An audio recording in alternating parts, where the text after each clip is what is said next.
Hey guys, welcome back to Prep Talk on Prepping in Progress. Today we're going to talk about hydration uh, and some of your most important preps, namely your body. So stay with me and I'll try to make this quick, sweet, but to the point.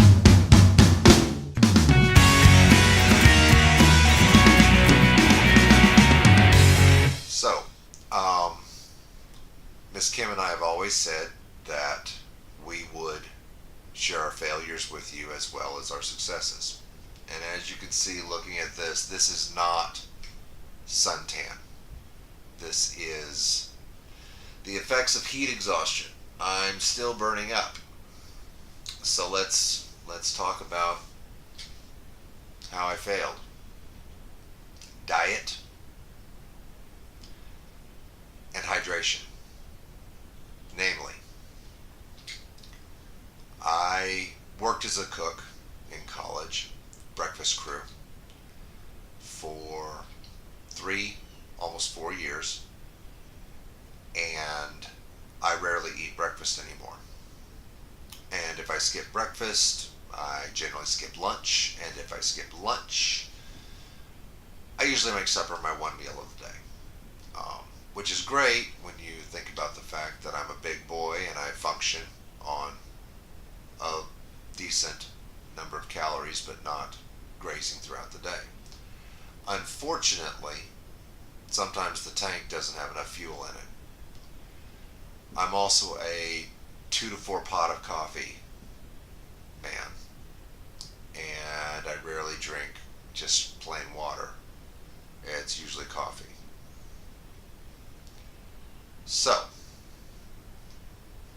you also know that from Miss Kim's videos that I'm a volunteer fireman. I got back into that about a year ago. Today, I got up, I got the kid to football, got things going around the house, normal, everyday routine. Picked him up, having a good day. At about noon, the tones dropped. It was a fire call.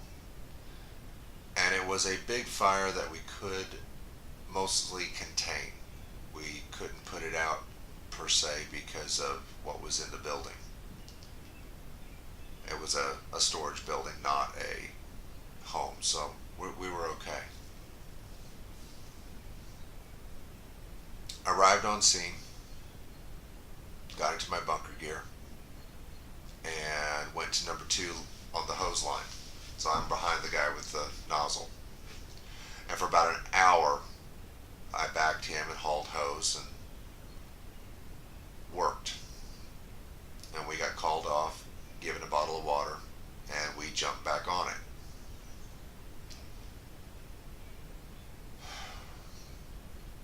We did that for probably another 30, 40 minutes, and then I got handed the hose line. And we kept the fire down, and we did our job. And then we got called off and told to hydrate again. And I just didn't feel right. I took off my helmet, I took back my Nomex, grabbed an ice pack, stuck it on the back of my neck, and started to feel nauseous. And then I started to feel weak in the knees. And I tried to get up and tried to start, tidying up, putting equipment away, and get ready to move the engine and the hoses down the road. And I just couldn't. And I told my incident command, I said, I'm not feeling 100%. He said, go to the ambulance, get checked out. My blood pressure was bottoming out. My heart rate was 140 with an odd rhythm.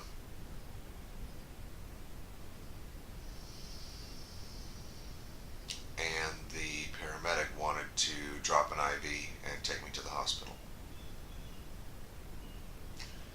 Now, I was an EMT for over 20 years. I know the magic words, and I know how the game is played. And I used the magic magic card AMA. There's no way I'm going to the hospital. Um, I'll go home to my family. Granted, I've been around.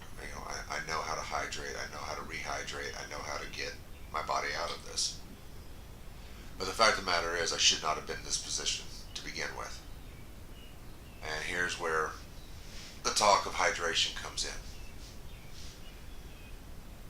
Between 80 and 90% of Americans are dehydrated. Our society drinks pop, mostly caffeinated, coffee, high,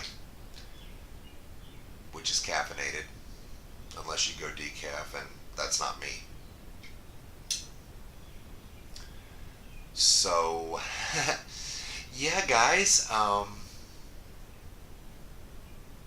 let's all take a look at ourselves. Let's take a look at the nutrition that we put into our tanks. Let's take a look at, do we have breakfast? Do we have a decent lunch? Do we have calories in? And are they good calories that we can function on every day? Do we hydrate regularly every day? I would like to see every one of our viewers be in the percentage of Americans that are actually hydrated. Even though, yes, depending on with what you eat, yes, you put on water weight, it messes with the scale. But guys, proper hydration would have helped me stave this off. Now, not every single one of our viewers is a firefighter or an EMT or a martial artist or does the active things that I do. But here's where I'm coming from. The situation happens. The balloon goes up. The EMP goes off. The CME hits. Whatever.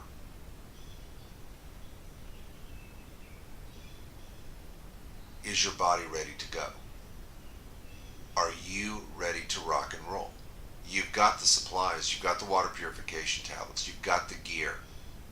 Great. Are you ready to use them? Are you physically ready to rock and roll? Do you have the energy in your body? Do you have the calories? Do you have the hydration to go? A lot of us focus on being prepared when it rains, being prepared for high winds. If I'm ever caught out in a storm, if I'm ever caught out during this. Unless you live in a desert zone, do you consider yourself prepared for hot humidity in the middle of summer? Are you hydrated well enough to maintain yourself? Or while you're building that shelter in the middle of summer, are you going to pass out from heat exhaustion?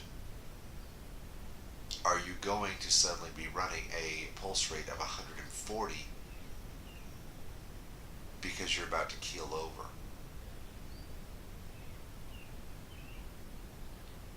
So my concern for us all, including myself, is let's try to work on proper nutrition, proper eating habits, proper hydration, and let's rock and roll. Because 3 days without water, 3 hours without shelter, and 3 weeks without food kind of goes by the wayside when, after 3 hours in the hot sun, you keel over from not having enough fluids in you. So, there it is. There's our prep talk for the day. Thanks for sticking with me. I apologize for the acoustics. It will get better in here.